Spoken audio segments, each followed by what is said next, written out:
সবাই বলে বিয়ের পর নাকি মেয়েদের লাইফ চেঞ্জ হয়ে যায়। হ্যাঁ, সত্যিই চেঞ্জ হয়ে যায়। আগে যেখানে 9টার সময় উঠলে মা চেল্লামেল্লি করতো, আর এখনই বিয়ের পর প্রায় এখন 10:30 বাজে উঠে আমি ল্যাদ খেতে খেতে রোদ পোহাতে পোহাতে ব্রাশ করছি।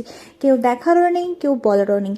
যাই হোক, বানাবো মাছ, কিন্তু মাছটাকে ফ্রিজ থেকে বের করতেই ভুলে গেছি। আর ডিফ্রোস্ট হতে মাছটা এখন অনেক সময় লাগবে, জানি না কখন করব। বের করে রাখলাম। এখন বাজে প্রায় ওই 11টা, আর আমার না ভারী ব্রেকফাস্ট করতে একদমই ভালো লাগে না। তো ভাবলাম একটা হালকা পাতলা কিছু খাই। আর হালকা পাতলা বলতে আমার মনে হলো ফ্রিজে তো সব কিছুই আছে, একটা এবিসির জুস বানিয়ে নিই।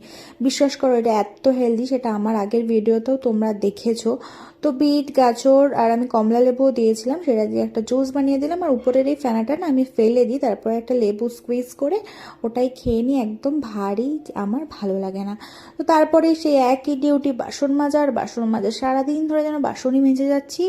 তো মাছটা প্রায় এখন বের করেছে 1 ঘন্টা হয়ে গেছে, কিন্তু এখনও ডিফ্রস্ট হয়নি, তাই একটু ভাবলাম জল দিয়ে রাখি। আর ওই মাছের তেলটা আমার না তেতো হলে একদমই ভালো লাগে না, কিন্তু আমার বর খুব ভালোবাসে। তেতো না হলে আমি খাই, নয়তো আমি খাই না।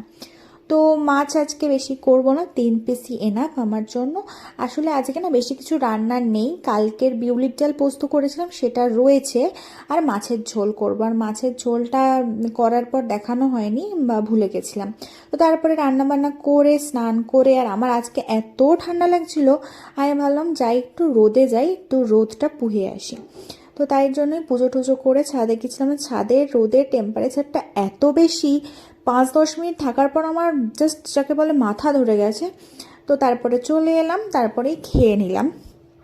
ভাত করেছিলাম, আর ডাল পোস্তটা গরম করে নিয়েছিলাম, আর সেই বিখ্যাত আমার আচার। আজকে ছিল ভাত, তরকারি, ডাল আর মাছের